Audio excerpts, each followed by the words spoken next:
Hi, everybody. I'm Wendy Murdoch, and this is Webinars with Wendy. I've been doing this series of webinars during the pandemic, largely to keep me entertained and for my own education. But they've proven to be really, really informative, and everyone's enjoying them so much that I've just continued to do them. This is number 78, and today my guest is Lucinda Baker.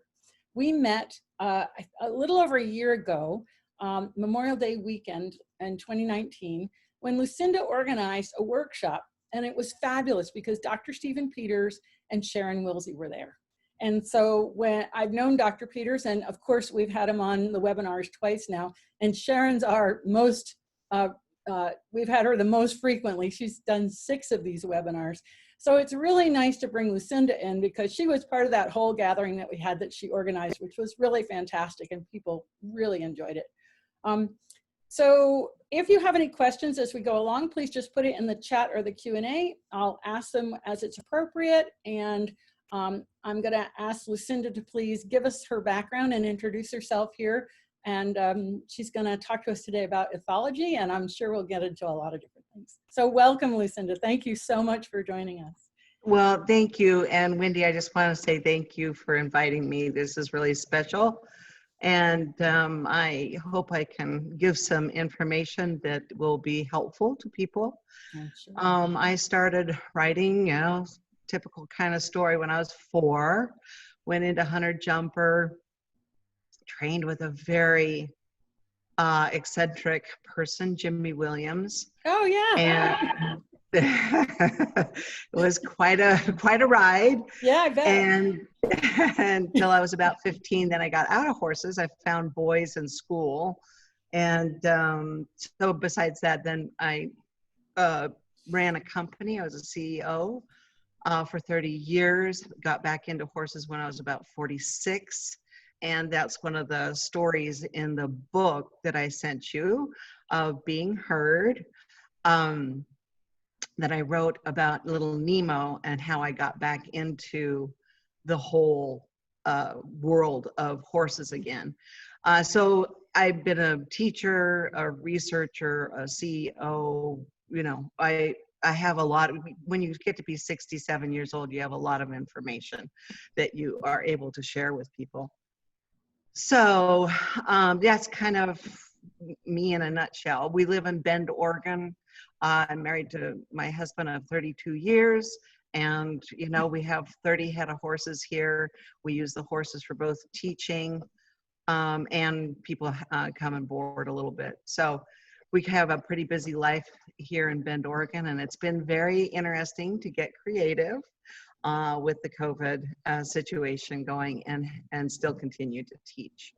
So that's kind of it in a nutshell. That's awesome. And so tell us, ethology is this word that it keeps coming up, but it's not a word I grew up with, and it's not a word I heard during my university training. I was an animal science major, and then I went back and got a master's degree in equine reproductive physiology. But I feel like the term kind of came after I left a university setting, which now is quite a while ago. So can you define ethology for us? Basically, ethology is the study of any animal behavior. So the difference between what ethologists started to do, ethology has been around for about 100 years, but nobody knew because there was only about 3 people that were practicing and exploring the idea of testing and researching animals out of the laboratory. So E.O. Wilson, Pavlov, they were of a different ilk, and those were called behavioralists. And they brought animals in to a laboratory and gave them human tests. Right. Whereas ethology, yeah, right. So then ethology came along, kind of, mostly by Louis Leakey and Jane Goodall. Jane was one of the very first people to go into the habitat in the wild and live close to amongst the chimpanzees. So the 2 different thoughts were, so the story goes, you go to the desert, I drop you off with a horse in the middle of the desert, and I say, go find water. And of course, you're wandering around going, oh my God, the horse immediately starts walking towards an area that probably has water. So how intelligent is that? So then you take the horse to New York City and say, find a bank. So how intelligent is that? So it's based on the environment of where intelligence shines. And it's not on brain size. It is not on anything except for horses. Animals develop for their environment, and they are incredibly intelligent in that environment. So ethology took that and ran with it. Also, the other person that people would be familiar with is Temple Grandin. Oh, she is also an ethologist. So that's where the study started going towards. And basically, there's almost nobody that practices the behavioralist world anymore, which is the one that you would be familiar with, or most people would be familiar with. So ethology now is equine ethology, the study of horses in their natural behavior. So in other words, we've been doing this, but we haven't really used the term. And so I think that's the piece for me, because I remember very clearly reading books about a man in Great Britain, and he would take the horses far away from his home and turn them loose, and they would find their way home. I can't remember his name. I don't know if you're familiar with him. Oh, these were great. He wrote 2 books, but basically he was looking at horses' intelligence in their environment, just what you described. And I have to find them. I think they're in my library. But literally he would take these horses away and turn them loose, and then they would navigate their way home, which is obviously exactly what we're talking about. That's right. Yeah, I'm going to have to find those books. But and so this is kind of the thing for me. It's like, I think I've known about this, but I haven't known about the term that we have put with it. And so yes. that was the confusion for me, is like, wait a second. But as you describe it, it makes so much sense. And of course, looking at a horse in his natural environment, that's where he's going to shine in terms of his capabilities. And I'm sure you agree that we see different levels of intelligence in that environment, if you will. Some horses are quicker to figure things out. I had one that was really quick to figure things out. And others that were a little slower, and you could put up a little strip of fence and they go, okay, I can't cross that. Yes, right. Well, and domesticated horses, of course, are so much different than wild horses. Mm-hmm. And wild horses, of course, are not necessarily horses that have always been wild. Here in the West, we have horses that are called Mustangs, and they are not necessarily from some old breed that came from the forests. They're basically horses that were let loose through centuries of Indian ownership, or the people coming across in the, in the 1800s and stuff. So wild horses. A more appropriate term? Yes, feral would be a much more appropriate term. And the reason that is, the reason that that's so interesting for me is that the behavior of the domestic horse still retains much of what they needed to survive in the wild. So when I bring a wild horse in, I've started many Mustangs. I was part of the TIP program, which brings Mustangs in, and you get paid to teach them to lead and pick up their feet for adoption. And they are highly, highly sensitive. Much, much more sensitive. Their sensory organs, all of them, perception is way higher attuned to little tiny, tiny things, where I find the domestic horse is way less so. So that's been very interesting to work around that, because it's actually sometimes when I'm working with a horse, I long to go and just be with a domesticated horse when I'm working with a wild horse, because it's so exhausting. Because they're so much quicker to pick up on very subtle things, whereas the domesticated horse, you can kind of, if you will, make some mistakes or have larger movements, and they're not going to react to it. Well, they react, but they don't react as intensely. Ah, okay. So the recover time and the down regulation time is much quicker. Right. So you can move forward quicker. And then, but I'm sure there's times when you have worked with one of these horses that you've brought in, and that sensitivity actually can act to your advantage. Oh yeah. Yeah, because if you know what you have to know what to do with it. You're doing. Right? Yeah, timing becomes like, feel and timing become like this thing you can't even think about. So you've got to be experienced in it. Right. Right. Yeah.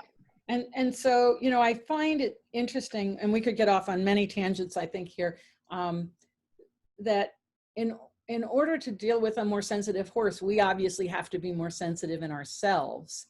And that required, you're smiling. But, you know, there's a time and a place to have a horse that's more dull or less sensitive. And certainly when people are learning to ride, this is one of the things that I so appreciate with these horses, because it gives the riders a chance to make mistakes. And the horse is like, don't worry, I've got your back. And you really didn't mean that. Whereas if we're on a more sensitive horse, he would respond to that and we would think it was reaction. And then we could wind up in some serious trouble because they're doing what we said and we didn't know it. Yeah, signals are, so that, and that's why I teach and talk about so much about the horse's worldview. That is the key to ethology. That is what we are studying, is not our perception onto the horse and their behavior, but their actual behavior. I studied under Dr. Martha Kyle Worthington out of France. I started 18 years ago, and she had probably one of the first people that had a PhD in ethology in both equine, and unfortunately I don't know the proper name for elephant, but she also had a PhD working with elephants in Africa, Tanzania, I think. And so when I started, so I'm going to go ahead and tell the Nemo story, because the Nemo story is very, very important. When I got back into horses, I got a little Arab. He was a little 14-hand Arab, but he had never, ever been out of the arena. And at that time, I had no idea that was important, because I wanted to trail ride. So I did not know what that meant. So I went ahead and I boarded him at Monty Roberts' place in Santa Ynez, California. And I didn't know anything about natural horsemanship or anything. And every time I got on that little horse to go for a little trail ride around, just even on the property, I got dumped. And because he was scared. He was scared of everything. And for me at that time, at my age, I thought it was kind of fun.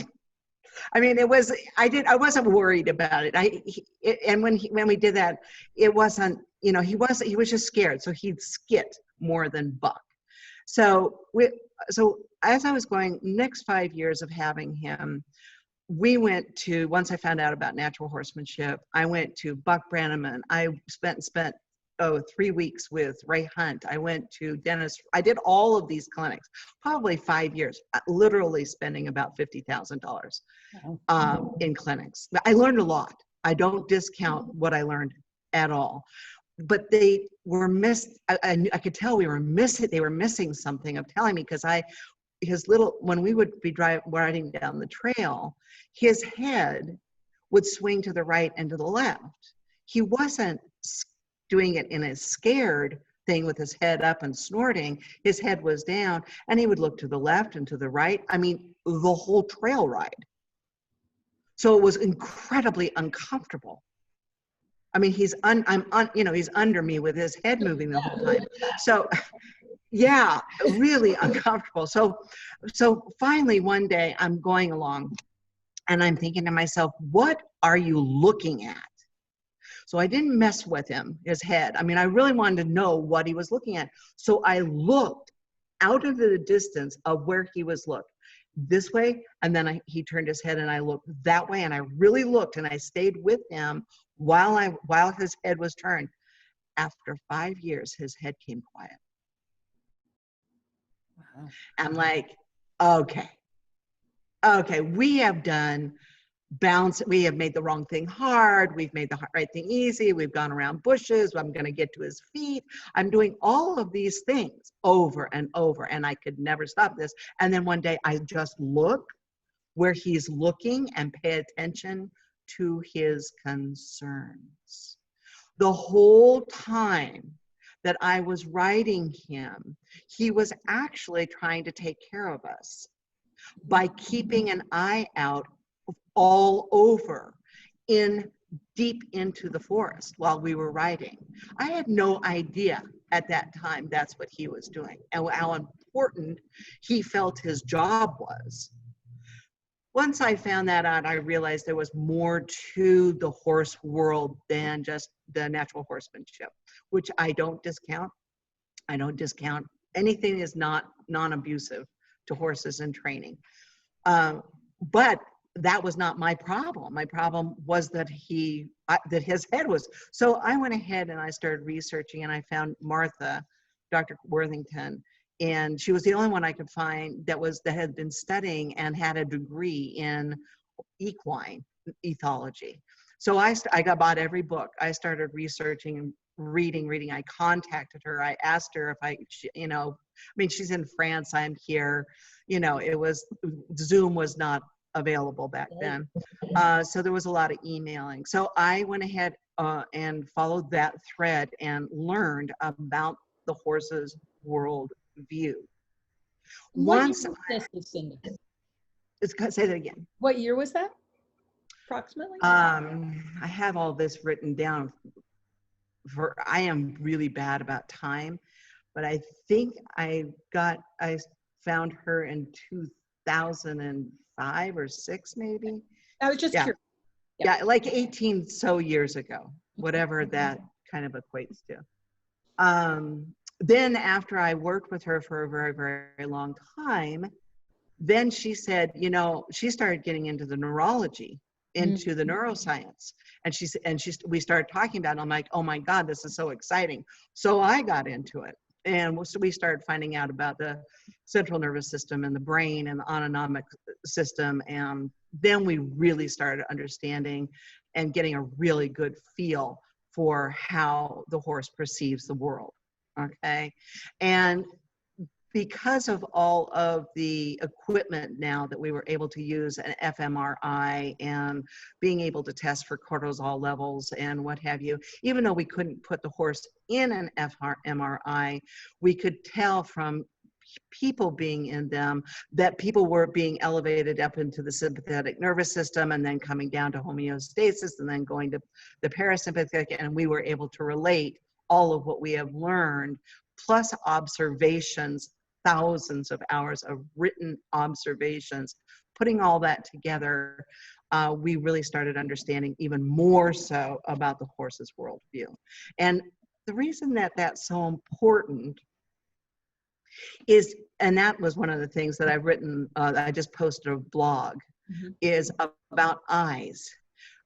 So many people do not understand, or why would they understand? Because it's so foreign to our own concept of vision, is that a horse can see. I don't know if you want me to go into this. I'm going to start. We have the blog, so if you can just kind of give us the salient. Nutshell. Horses do not, okay, so if I'm walking through a ranch yard with equipment, people are coming and going, there's other horses. When I'm walking through, I see 90 degrees of what's going on, and I am a focus, because I'm a predator, I'm focused on getting through that yard and to that point. A horse, when they're walking with me, is looking 340 degrees. And not only that, their ear follows which sounds they're hearing. Their eyes will focus as best they can on where their ear is pointing. So all their sensory perceptions all focus on where their ear and their eye. See, their eye does not move. The pupil does not move. It is a slit and it is scanning all the time. Human beings daydream 80% of the time. Horses don't dream at all, daydream at all, none at all. So that means every waking moment, every moment they are scanning with their ears, with their body. They can hear vibrations through their feet, as you know. So they're using their whole being in figuring out and listening and wondering about their world and bringing in that information and doing identification. So when you're walking and focusing and the horse behind you kind of shies or skittles a little bit and you're like, hey, what's the matter? You turn around and look where they maybe, you thought maybe the thing was, and it's all quiet back there because you missed it. So and then we're like, hey, there's nothing back there. You're okay. Let's keep going. But they've had an experience now that if that experience is not acknowledged and their concern is not acknowledged to their satisfaction, they will carry that maybe all the way to the trail ride, to the stream, and then buck you off because they've been carrying this and building and building and building and building until they just can't handle it anymore. So, yeah. Well, and one of the things I so often hear horse people say that disturbs me is, you know better than that. Horses don't know better than that. And certainly what you've just described reinforces that horses don't know better than that, because if we go past a rock and think there's nothing there, but they might be smelling something that wasn't there yesterday. They might have heard something now that wasn't there yesterday. Suddenly this thing that they should know better about isn't the same thing. But and that's right. That's absolutely right. And that's why the visual, because when they look at that rock, it's a fuzzy thing. Most of what they see is blurred. They don't have the sharpness and the acuity that we do in vision. So dark things and light things really, really become a thing. Right. And they just don't see it the same as we do. So, so I know that at some point you met Dr. Peters. And I'm just curious about when or how that came about. I read it because once I saw that somebody had written a book. I don't even know how I found his book or where I got it, but was right after they wrote it, him and Martin Black. And I got a hold of it and I was so excited because I was the only person besides Martha in France that was addressing or talking about it. So I contacted him right away. And I actually, I asked him, I said where his bibliography was in the back of the book, because as far as I could tell, people who did proper research and did proper did the work of a researcher always had that in the book back. So he emailed me back and he says, well, I can tell you're serious. You asked me. And he said they didn't want him to put it in there because they wanted to get it out. And taking care of that information can take almost as long as writing a book. It's very arduous. Yeah, no, I read Dr. Peters' book and I was so excited about that book, but I was like, this is a zip file. It needs to get expanded. That was my first. Yes. It was like, can you just triple the content and I would be really happy. Yes. And there's actually a lady now who has Dr. Jones, who just printed and published a book called Human Brains, Horses' Brains. It might be Horses' Brains. I saw the cover. Yeah. Yes. Well, I got the book. I read it, and she's really right on. She's done the work, and it is expanded. And not only that, the thing that's very interesting is that she included the human brain while working with writing what is happening to our brains while we are writing. And that was the thing that I thought she really that was exciting to do that, because we think about them separately a lot, but they're not. Just like when you just started, when you said we kind of leave ourselves out of the equation sometimes. Yeah. Instead of us going together. Right. Yeah. Oh, that's all. I'm going to have to get a copy of her book and read that. Maybe I'll have to have her as a guest. Yes. Let me know. I want to be there. Okay, awesome. Because I think that for me, you know, as a research scientist, coming from the neurology perspective to me makes so much more sense, because that's running the show. And I don't want to negate the behaviorist model, but we also have to think about, you know, this whole idea of what's happening chemically that's driving a system. Because you know, if vagus is unhappy and feeling threatened, and we get these chemicals flowing through the brain that are stress chemicals, and so we don't even though we get the horse doing the action that we want, it doesn't necessarily mean it's doing it in the way we want it, in the calmness that we really need for that horse to feel secure. And safety and security are such a #1 priority for horses, people too. Yeah. Well, yeah, you know, and it's actually pretty simple. Stay calm equals feeling safe. Great. It's not a hard thing intellectually, but try doing that when you just got off the phone with your boss and they told you that they just cut your hours, or the horse just has been transported and has come into a new environment. How do you do that then? How do you go ahead and get to calm and get to zero quickly, efficiently, and the way that the horse understands? Again, horse's worldview. So, and that's the thing that's so exciting about Sharon's work and your work and Dr. Peta's work and my work, is that now we're really starting to have the tools that we need in order to get that calm that we need very quickly, and to train everybody to down regulate quickly, even ourselves. Right. Because if we don't learn how to down regulate from a thing, if we can't come down quickly, we can never expect the horse to come down either. Right. It takes it. We have 51% of the deal. We have to be the ones that are leading the charge on the situation.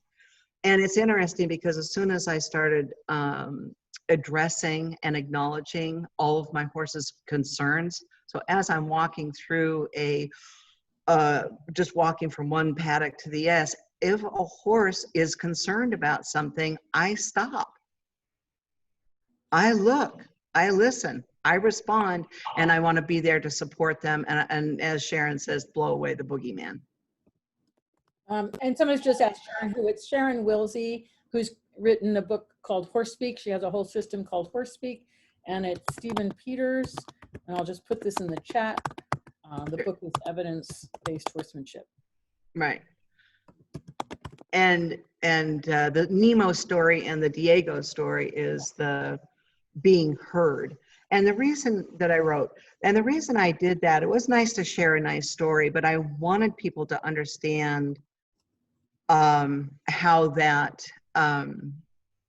it came about and what they can do right now, tomorrow, today. They go out with their horse, the horse is concerned about something. If they will acknowledge that concern, they will have a better chance of getting that horse down towards homeostasis. And what's the title of the new book that you mentioned? Is it Horse's Brain, Human Brain? I think so. It's either that or it's Human Brain, Horse's Brain.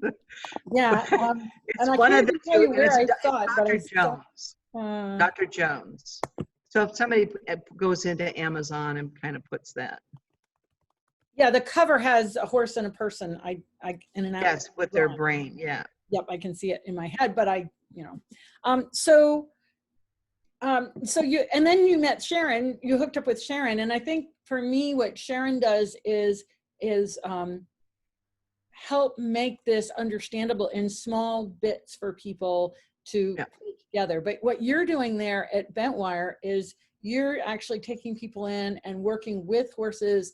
And so they get the practical experience of looking at these concepts and ideas in action.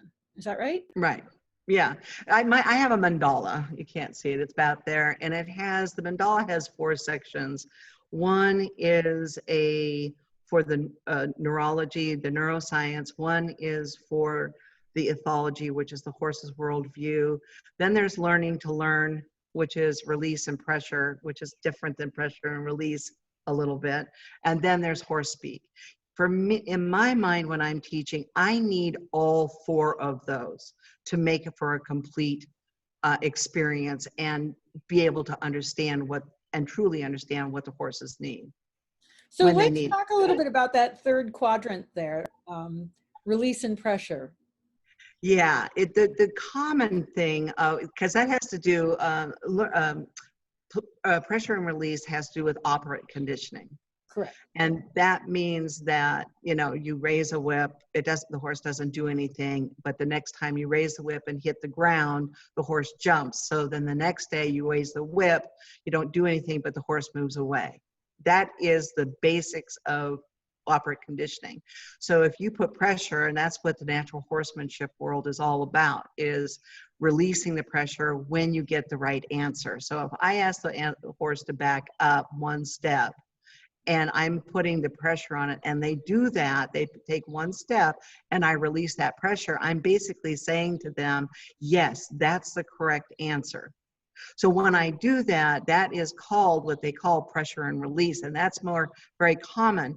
But what I realized that through my teaching is people were coming in and they were so uptight from traffic, learning their mom's sick, they forgot the groceries, whatever, that they needed to first relax and release, then ask for what the task was going to be. If they didn't, they forgot to follow through all the way from a beginning, a middle, and an end because of their anxiety. And with a horse takes up to 1 minute to 3 minutes to process a new thought. If we would sit here and not talk for 1 minute, we'd have everybody crawling out of their skin. Mm-hmm. But that is how long it takes a horse to really comprehend what it is that you're asking them to do. So when somebody comes along for a new task, that's why they say the slightest try gets the greatest reward. So that when you're teaching a horse something new, how important that is. And how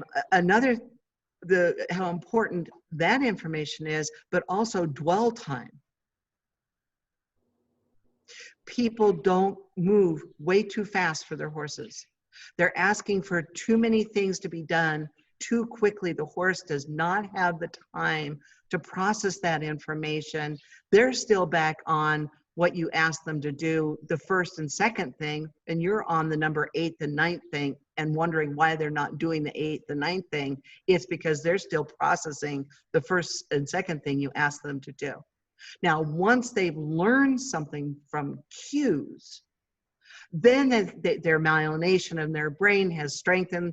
The pathway to the brain is all set for being able to play that piano. Where they first started playing, it was dong, dong, dong. So once that gets into the horse's brain and they learn, and that's why practicing the right way correctly to begin with is so important, not only for the horse, but for the person.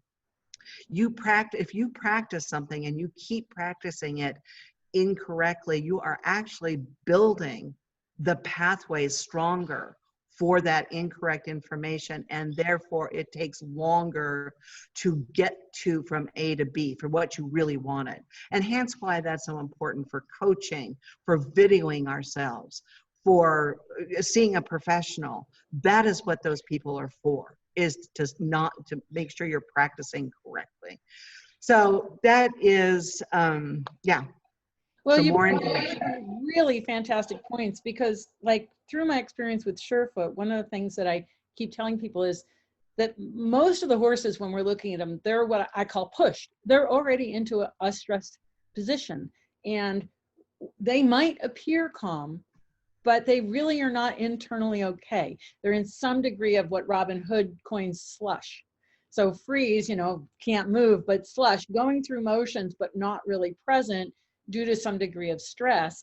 And so what I find is these horses that they seem okay, they really aren't. And when we actually start to work with Surefoot and reduce the anxiety and reduce the sympathetic, you start to really see that. And some horses actually have adverse reactions at first because they're stressed and everybody thinks they're okay. They're really not.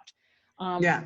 But real good learning, we need to get those horses where they are truly in a sense of safety, a safe place. Yeah. And That has to do with the Polyvagal Theory. absolutely. Yeah. Too, which is really an important theory, and I'm glad that that the equine neuroscientists are now really starting to share that information, not only for horses but for ourselves. Right. Pretty important stuff. Yeah, it's pretty exciting, all of this new wave that we're on. And one of the reasons I like Sharon's work so much is, first of all, she took the science words, sympathetic nervous system, parasympathetic nervous, homeostasis, and all this, and came up with a language that was much more accessible, saying that when you're up and you're sympathetic, you're X. When you're down closer toward homeostasis, you're O. So it gave a visual without too many big, trying to comprehend these big words and everything. And it quickly were able to, for people to start learning how to feel. Right. Can you just define homeostasis? I mean, just for our audience here, so they have an idea what we're talking about. Okay. So this, it's difficult to talk about homeostasis without talking about the sympathetic nervous system and the parasympathetic nervous system. So the autonomic nervous system, which those three things are in, it's like it's like hot and cold. So the sympathetic might be hot and the parasympathetic would be cold, and right in the middle, where everything is just right, is homeostasis. The reason that is so, why reasons homeostasis is so important is that is where all mammals' biological systems are able to really repair. Our cells repair the best there. Our minds get the best rest there.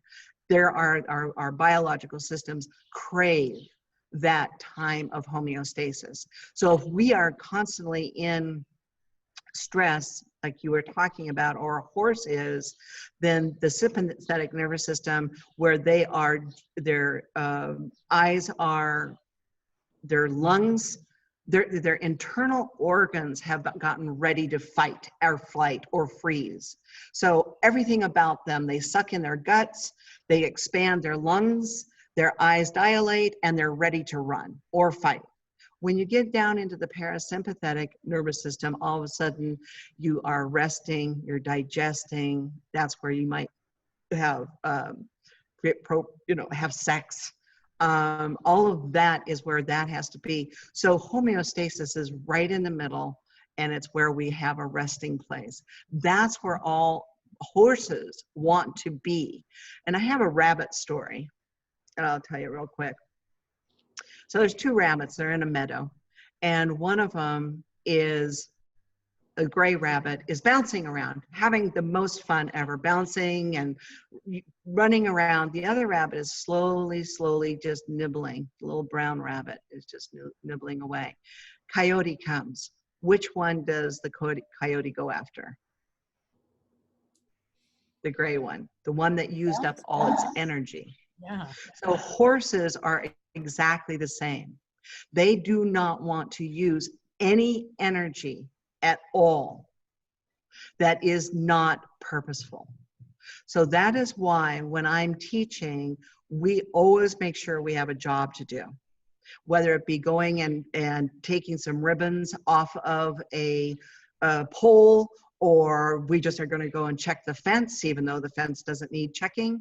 As far as the horse is concerned, we have a job to do in our mind. If we keep that in mind while we're handling the horse goes, okay, I'm in. But if we're just diddle-daddling, to do on the phone, and we're doing circles, or we're just asking them to kind of do things that make absolutely no sense to them, all they're worried about is they're using up all their energy, because in their brain, that's the most important thing, is energy, when to spend it, space, all of those things come into play for their safety. If they don't feel safe, they won't feel calm. And if they don't feel calm, they can't learn. Right. I mean, and so much of what you're talking about just makes me think about people, because we're both mammals. In fact, there's a lot of mammals out here. And we are designed the same in this way.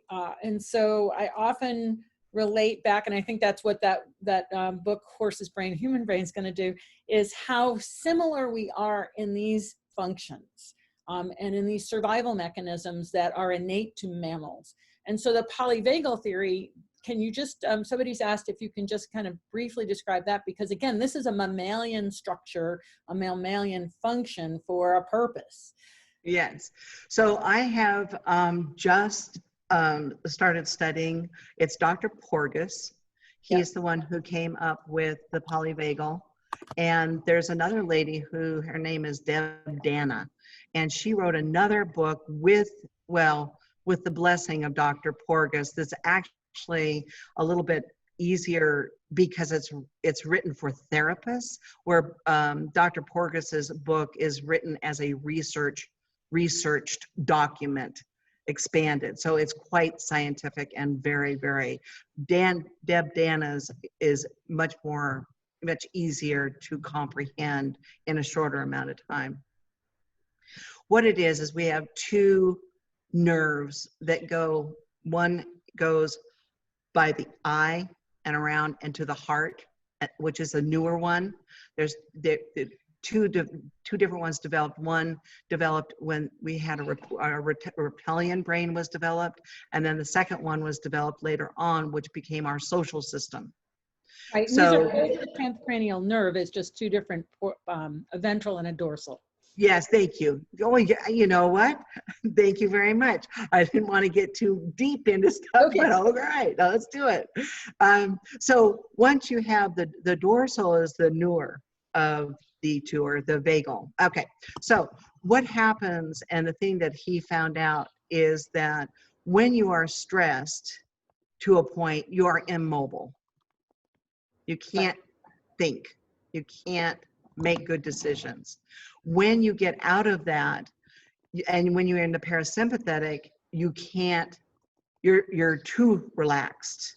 You're still basically immobile. It's only when you're in this middle area that you are able to learn, move, get away, think correctly if there's something coming. So that's kind of the basic, kindergarten version of it. You probably might even be able to expound on that much better. Well, we've done some webinars on polyvagal, so if people want more information, you can go to the Surefoot Equine YouTube channel.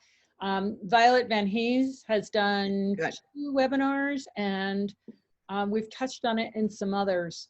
But essentially, the vagus nerve is our 10th cranial nerve. It's the largest nerve in our body, and there's a heart section and a gut section, and it's really out there to figure out if we're safe. And it's our warning system. And when we don't feel safe, we have reactions in the nervous system to protect ourselves. But the problem with that protection is then we're not available. And I read a really good quote that we're wired for connection, but when we have trauma, we're wired for protection.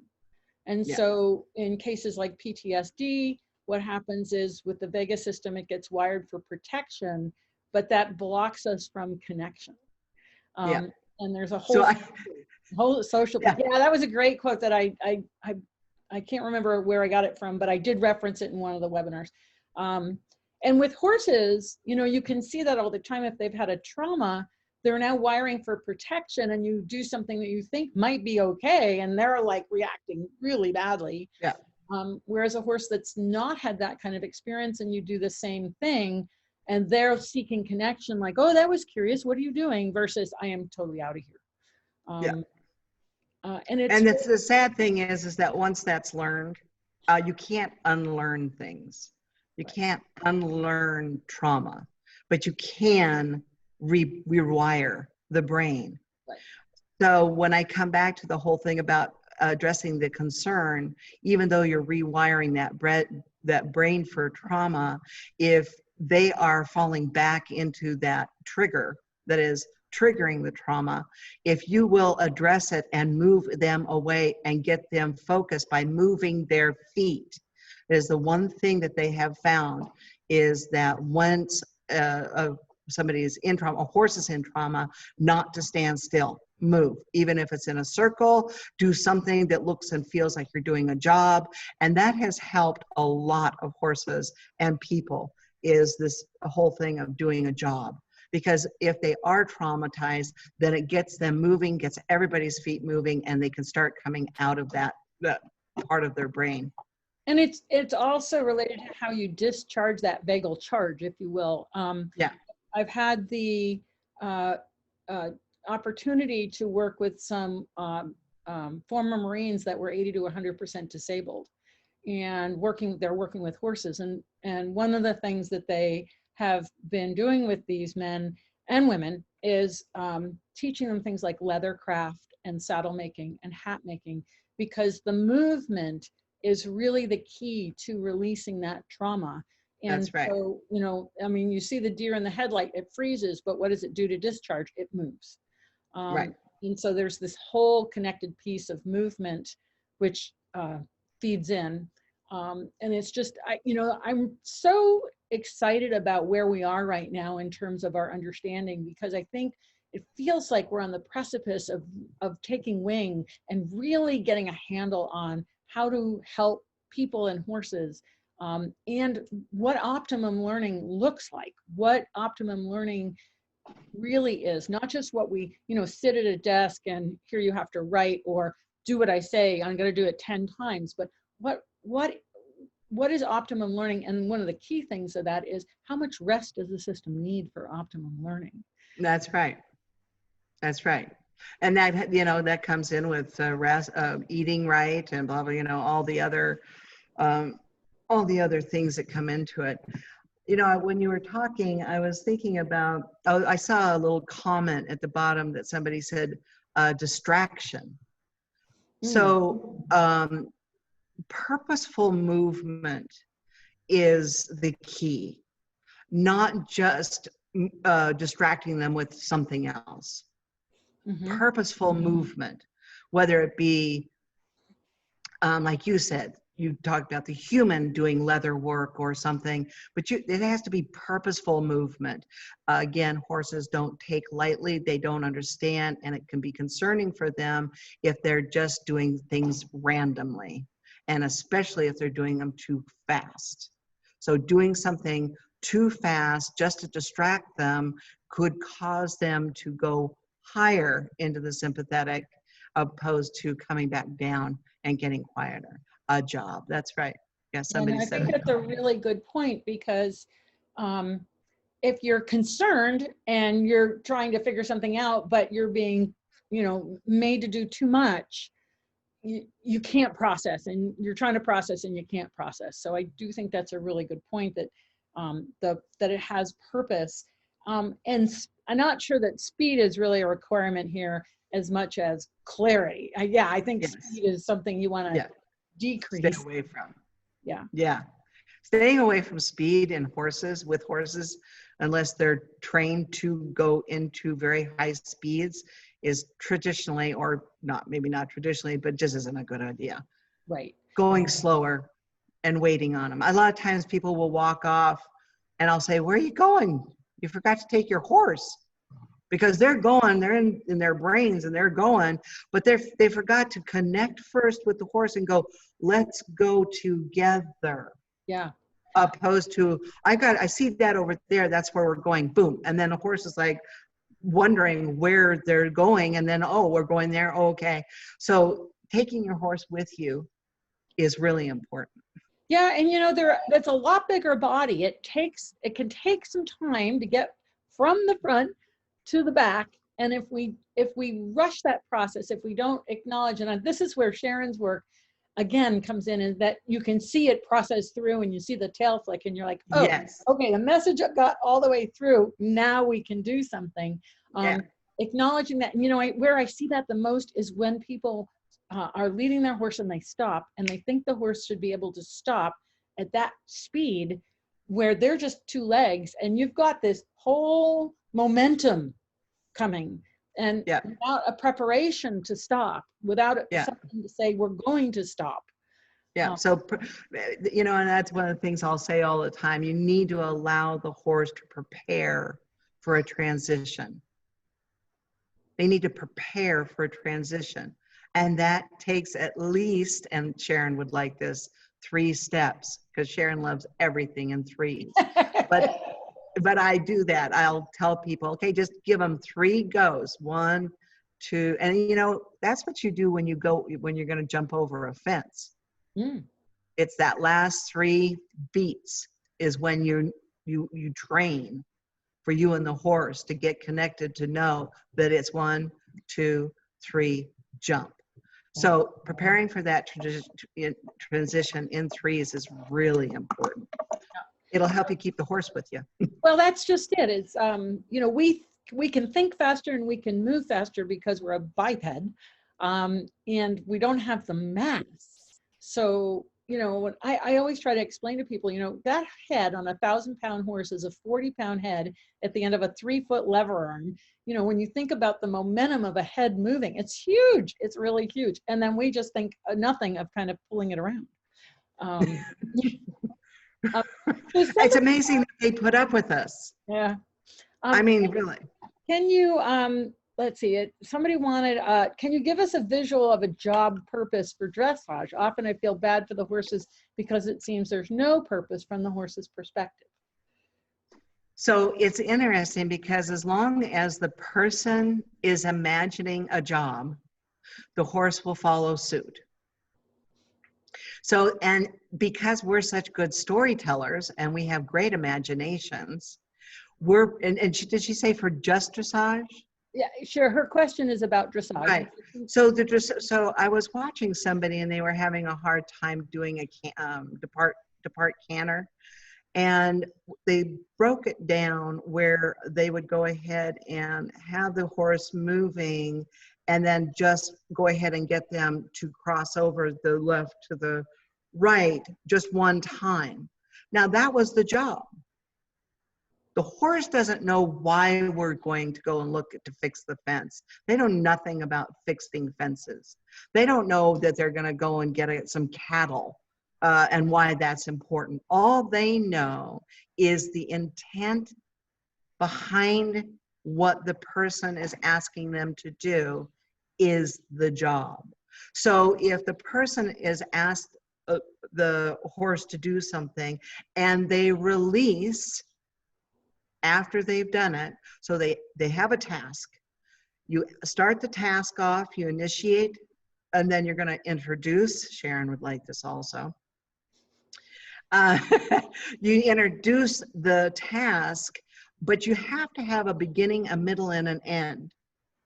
If you run all the tasks into one big thing, you'll lose the feel and the intention of the job. Yeah, centered riding, clear intention. Well, right. And I was going to say, so much of it is the intention, and that when we, and this, this is going to show up over and over in many different areas, but in the Feldenkrais world is having clear intention.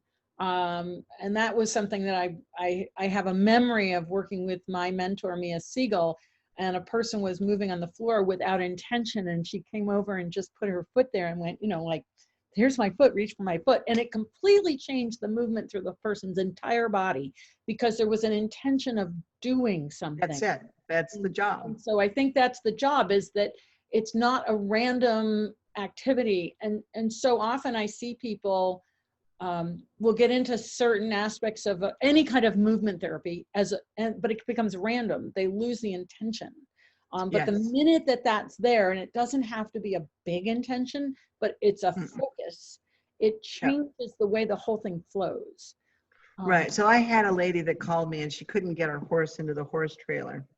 Horse has been a show horse, and she was scared to get into the trailer. So I went there and I took I cut up a whole bunch of baling twine string, and I covered the inside of the trailer, tied up little pieces of string all the way to the front of it. And then I said to her, I said, now go untie all those with your horse and take your horse with you. And she got so into going and getting all of them and untying all of them. She was in the horse with the horse trailer. I said, now back him out. And she backed him out. And I said, okay, that'll be $150. So it's the job. Yeah. And, it's the job. And that's where, I don't know how familiar you are with the Tellington Jones work, but the labyrinth and the ground exercises and the poles, it gives focus and it creates a job. We're going to go around this corner. We're going to do it step by step, or we're going to step forward, but it slow movements, breaks it down with intention, paying attention to what we're doing with our own bodies, seeing the whole horse and how the movement moves through.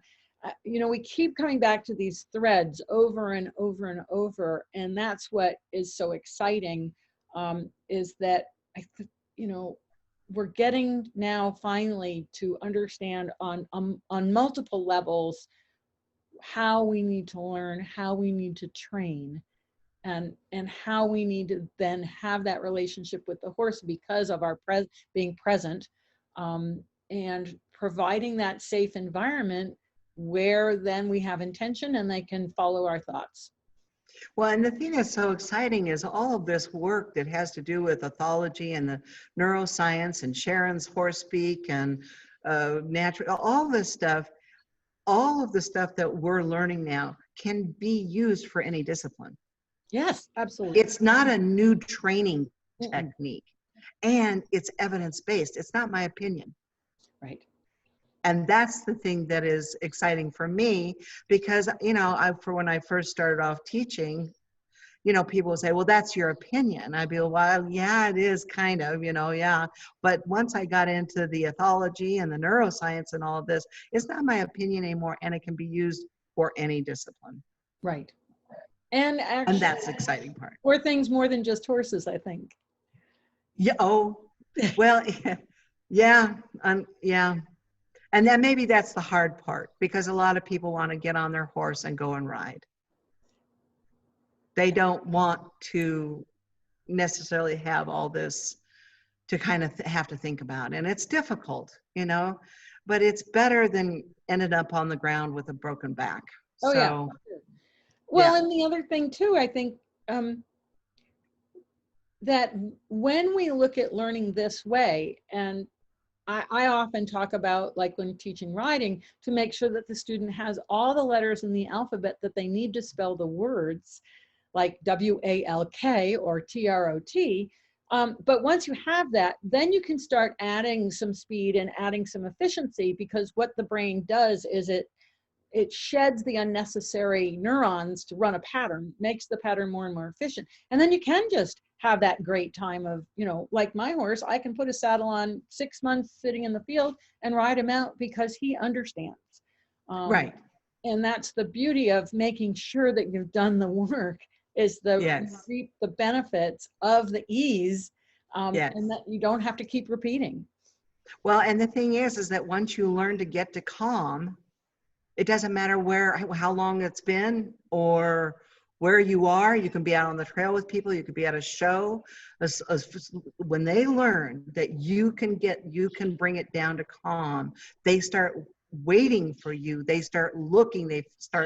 And I have had many horses that have been that are already calm horses that, of course, that are used in therapy, that we have therapist that comes in here and uses the horses, and the horses are working like gangbusters to get this person to calm down. And that's the other thing that Sharon's work, just off the charts. I get people and they are stressed out, and within 10-15 minutes of really paying attention to what's going on and what the horse is saying and listening, all of a sudden they're taking big breaths, their shoulders are coming down, they're starting to listen, and all of a sudden I get a little laugh, and then I know I'm really there. That's awesome. That's awesome. Lucinda, we have blown through the hour, and I know that you had a PowerPoint presentation, but we haven't gotten, and okay. Well, what I was going to say is maybe you'll come back and we can do that another time. Oh, you know, I'd be more than happy to. This was really fun. It's really wonderful to be around people that are all on the same wavelength. And it's really that's exciting. the thing that with the Zoom meetings, you know, like we were all so busy in our lives doing what we do that trying to connect, like the opportunity I had to come to your place, I made that work because, you know, how often did I get to be with Stephen Peters and Sharon, Wilsie, and you all in one spot, right? And so I made sure that that was going to work. But with Zoom now, we can actually recognize and find all our points of light and bring them in, and that's the thing that for me is so exciting. And there's one person we haven't mentioned that we have in common, and that's Julien Beaugnon. Oh yes. Yep. Yes. And so I've had him as a guest on my webinars, and because he's now not far from me at all, he's here in Virginia. Yes. Yeah. And he was like, "Have you spoken to my friend Lucinda?" And I said, "Not yet, but I will be." Yes, yes. I just asked him where to get a cavasol. Oh, great. So he steered me in the right place. It was very nice because I know nothing about dressage. Nothing. Okay, well, Oh. that's a great resource for you. So it's just been an absolute pleasure. I want to thank you so much for joining us, and thank you everyone for joining on this webinar. For me, this has been just great because it's brought in so many aspects into one place. So thank you, Lucinda. This is just— And thank you to all your people. Yep. And you can find this and all the webinars on the Surefoot Equine YouTube channel and also on the surefootequine.com website. Now we have all the webinars listed up there, and you can search for your favorite people using the keywords. Thank you all for joining us, and I'll see you tomorrow with Tammy. We're going to have another fantastic webinar, and that's also at 1 o'clock. So until then, thank you so much. Have a great day. Bye.